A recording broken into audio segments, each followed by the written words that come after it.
Alright friends, let's get to the main topic of this session, which is about Iceberg algorithms. The topic of this session is what we want to discuss together. Right at the beginning, let's talk about the advantages and disadvantages of using Iceberg orders. Let's discuss this together. Read this first line. It says large traders have multiple options to effectively execute large amounts, and each has its own pros and cons. What does that mean? Look, in every market and every industry, there are large traders, and naturally, we aren't among them. Why aren't we? Because, for example, if we wanted to buy or sell these headphones, 1, 2, 10, 100, we can only trade a limited amount.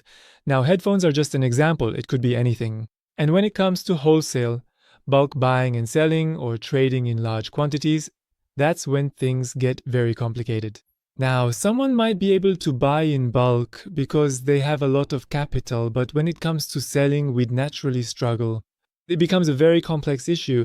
Imagine you have to find the target market for the sale, then try to sell that entire large amount at your desired profit, and then factor in the time constraint. Trying to sell every last bit within a limited time at your target profit. That is naturally an extremely difficult task. It's not for people like you and me, naturally, and if it were, then from people like us, well, a businessman would have emerged, or with all due respect to the ladies on the page, a businesswoman would have emerged. So it's not for us. Now, in terms of trading, we have large traders in the market who face these same challenges. And if they want to execute large amounts, they need certain options, they need certain solutions, tricks in a way, one of which is the Iceberg ordering method. And now we want to examine the pros and cons of using icebergs together. Pros. It allows you to hide the hidden size of the order. Well, that lot size or hidden size that the iceberg is going to have is not visible to other market participants at all. It's hidden from everyone. And that's the feature of using icebergs. Other market participants cannot detect the moment of placement or cancellation of an iceberg order. Well, that's natural.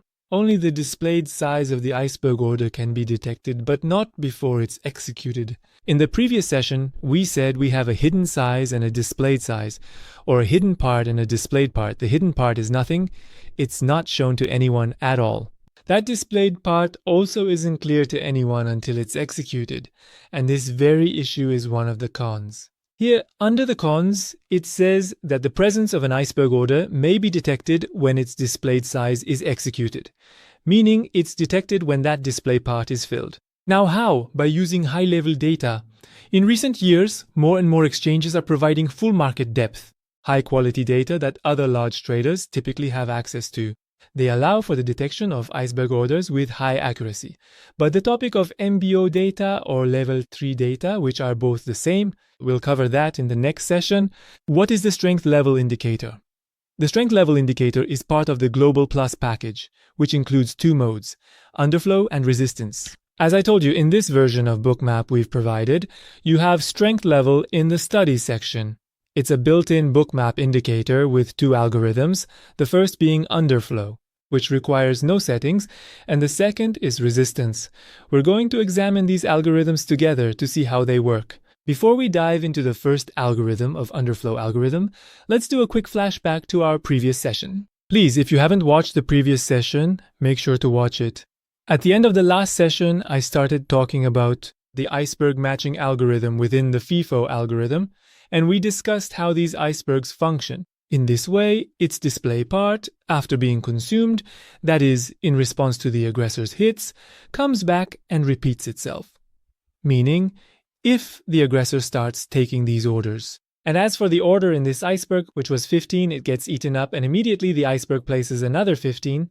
It keeps doing this until one of the two wins, either the aggressor or the iceberg. The way this iceberg works is by reloading that display part. That's basically its main function. And if we can identify that specific order that's being reloaded, we can detect the iceberg. Now, let's see how these algorithms we have actually operate. The first one is the Underflow algorithm, which is marked as expired, meaning it's cancelled, its time is up, and it's no longer used. What is it? Excuse me, my voice is a bit raspy. It says that when an iceberg is executed, Market data will contain a trade size that exceeds the size available in the order book. This allows such events to be identified and the excess of the trade size to be marked as a potential iceberg order execution. What the Underflow algorithm does is analyze that trade size. It doesn't care about the repetition of a specific amount. When the iceberg resists that aggressor, it hits the market with a trade size, right? This algorithm then examines that trade size. The markers on the Bookmap chart show how much of the potential iceberg order was executed. However, this algorithm is no longer reliable because the sequence of events in the market has changed. Now, if I explain how it identifies this, what trade size exactly is, why it's no longer reliable, and why the sequence of events change, you'll fully understand through an example. Let's look at an example. Suppose we want to detect an iceberg using the Underflow algorithm, okay? What's the example? An aggressor, meaning an aggressive order, is placed for 100 lots. So, an aggressor wants to start buying 100 lots here. It's a buyer, an aggressive buyer, who naturally has to buy from this ask section. If we don't have an iceberg, meaning in a normal market without one, how would these 100 aggressive orders be executed? First, these 10 are taken, leaving 90 from that 100. Then these 15 are taken, leaving 75 from the 100. After that, these 30 are taken. How many are left? 45? Well, the orders here are consumed, so it must move to the next price level to continue buying. 45 of the 100 were left, right? So these 45 are also executed. 5 of those 50 remain in the order book, and that's it. The aggressor's 100 lots are executed. Now let's examine this in a situation where the market has an iceberg order. Let's assume our iceberg order is this 30 lot 1, meaning the displayed part is 30, and it's going to iceberg with these 30 lots here. So our aggressor wanted to buy 100 lots. First it takes 10 lots, leaving 90, then 15, leaving 75. After that, it keeps hitting, but these 30 don't disappear, they never end, and all 75 are executed here. So what happens? The strength level indicator's Underflow algorithm activates and says, hey, I saw a trade size of 75 executed, but how much did I have in the order book? I had 30, and this is more than that. Consequently, it identifies an iceberg here. That's how it works. It's also written here, the Underflow algorithm. It reads the quantity available in the order book and the size of the transactions made. So, what was the quantity in the order book? It was 30. What was the transaction size? 75 were executed here when it reached these 30, right? And if the transactions are greater than the liquidity in the order book, meaning these transactions, these 75 that were executed, are greater than the liquidity in the order book, which was these 30, it assumes that it's an iceberg order. This is actually how it works. It looks at the trade size. It checks the amount in the order book and the previous amount, and if the trade size is larger, it says iceberg. It might not work on some data sources because it relies on aggregated data depth, meaning it's working at level 2. Oh, and also let me tell you that these two algorithms, Underflow and Resistance, which are essentially present in our bookmap, these two don't work with MBO data or level 3 at all. These two are working based on MBP, meaning market by price, and they identify at level 2. That's how their algorithm is. So you've seen this much. Now let's see why this is expired and why it's useless. Because you see, the strength level indicator works with many data providers and many exchanges. The detection quality of this indicator depends on your market data provider and the sequence of events received. The sequence of received events is a matter of debate. It could be due to the inaccuracy of the data provided. And also the algorithm used, and another topic discussed here is that, for example, a short time after the trade, meaning the trade happened, it reached this 30, and then it started hitting those 75. Shortly after the trade, an unrelated size increase might occur, even though they belong to two different users and it's purely coincidental. The algorithm might identify it as a strength level or an iceberg. See, it's saying that maybe what happened here, the execution of this amount, this trade size here, was just a coincidence. I mean, market data speed is very high, so other users in the market might have quickly placed orders. And these 75 were actually filled by those orders. And it wasn't an iceberg at all. You get what I mean? Since market speed is high, it's saying that the sequence of market events isn't like before. Speeds are high now, and anyway, it's possible that these 75 were executed by orders from other regular clients who placed them, and it was just random and not related to an iceberg. Consequently, it makes a mistake here. So this is an algorithm, an expired algorithm. We don't use Underflow anymore at all. All right, friends, let's move on to the algorithm native. Native Iceberg is part of the MBO bundle. It mentioned that this data is available for purchase on the Bookmap marketplace.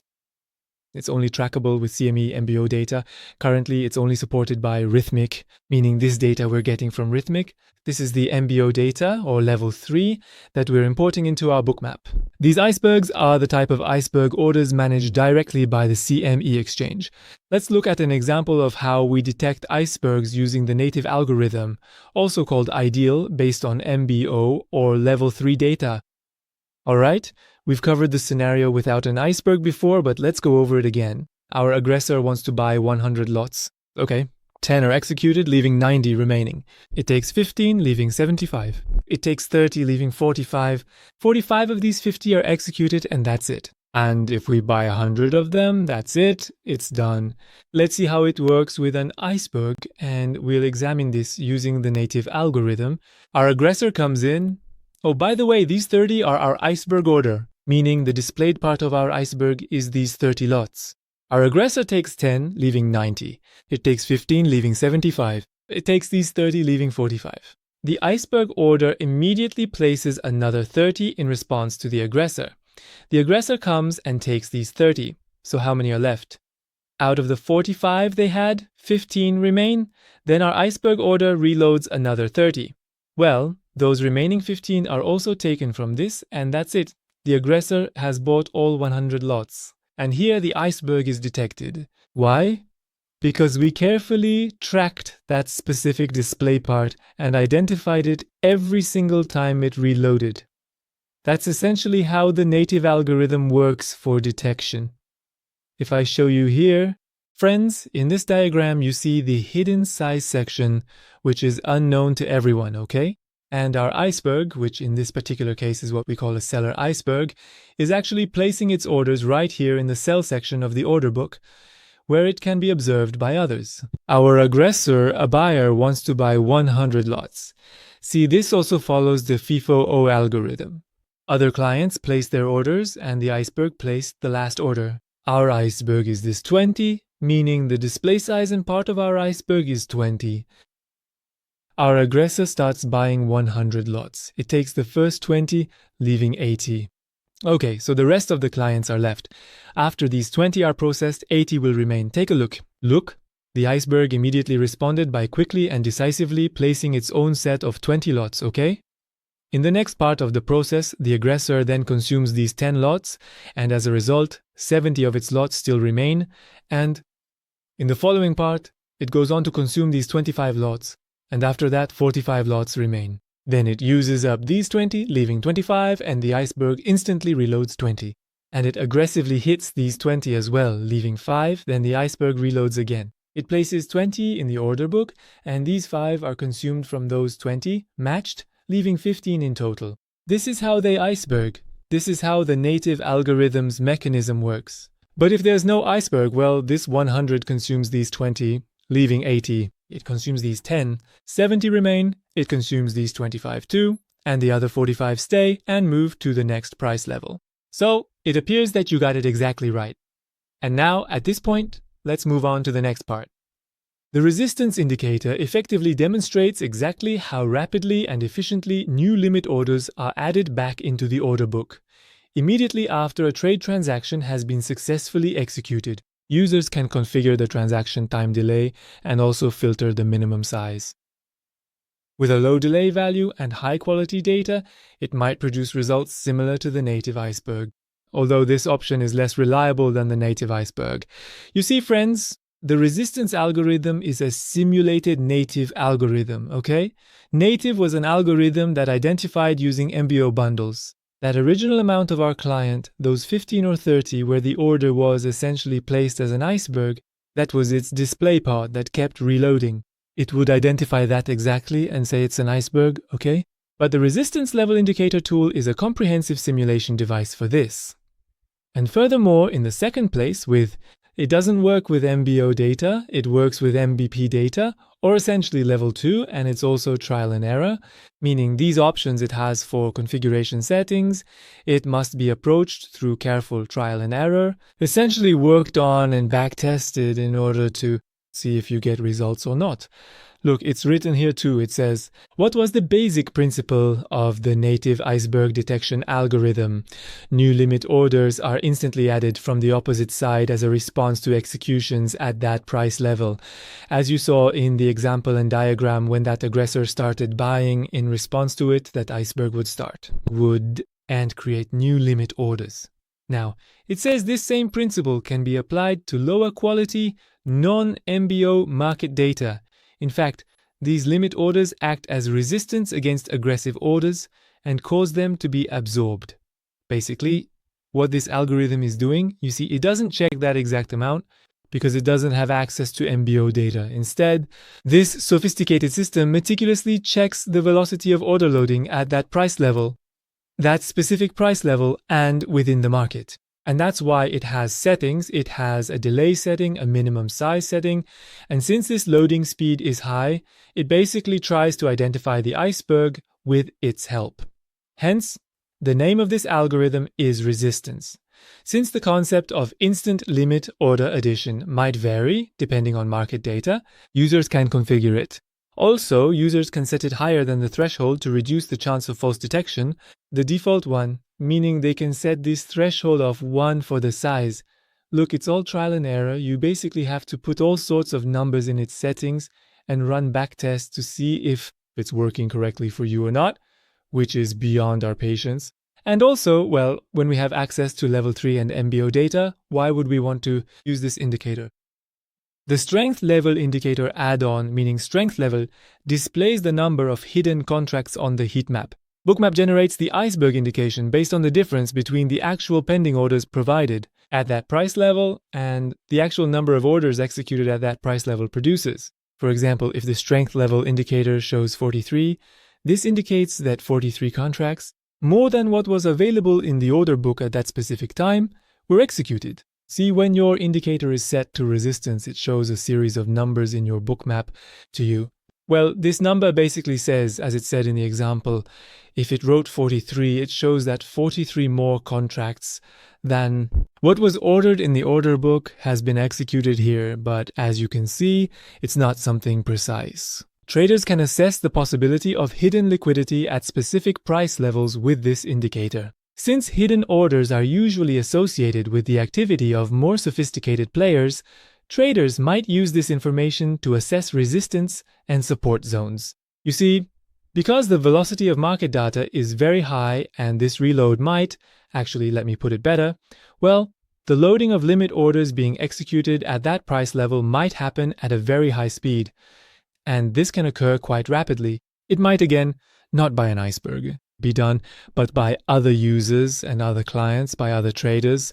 So one of the benefits this has, if you have the patience and want to, for example, work with it, backtest it, and reach the right settings, which vary for each instrument, and reach those settings, you can then use this to identify those resistance and support levels to some extent. Why? Because rapid loading, even if it's not an iceberg, that rapid loading acts as a resistance against the price rising and acts as a support against the price falling, so it can be useful in that regard. But it's not useful for us. We want to identify icebergs. We're not looking to see how fast it's loading. Maybe this loading is being done by other market participants. We are looking for that specific amount and that exact order. Through MBO data, the strength level indicator can only show iceberg orders after those orders are executed. It's not forward-looking. It can't show hidden orders currently sitting at specific price levels. What does this mean? Look, if we use an indicator that identifies icebergs using MBO data and our level 3 data, meaning our algorithm is native, when an iceberg is identified, meaning the price drops, the iceberg is spotted, the price goes up, and then tries to return to that price level. If there's an iceberg, it says, hey, it's there, because it's been identified. It found that displayed part, and that's that.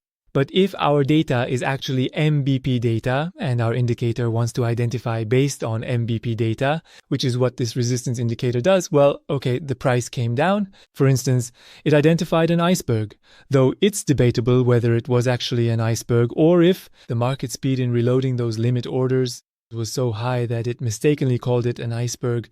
Now, even assuming it did detect an iceberg, when the price goes up, because it's MBP data and it hasn't found that displayed part, solely based on the fact that the order loading speed was high at that moment at that price level. It said there's an iceberg here. When the price goes up, it no longer knows on the way back if the iceberg is there or not, if it cancelled or didn't, if it executed or what happened. It doesn't know. These are the issues with Bookmap's built-in indicator. Because it's using lower level data. It's close to native, but we're still looking to find that main displayed part that's being reloaded. And look, as I said, this is entirely trial and error and really requires patience. It says we recommend starting with a 5 millisecond delay setting, that low, and testing the results. In fact, the best option for filtering out some noise would be 0.5 milliseconds.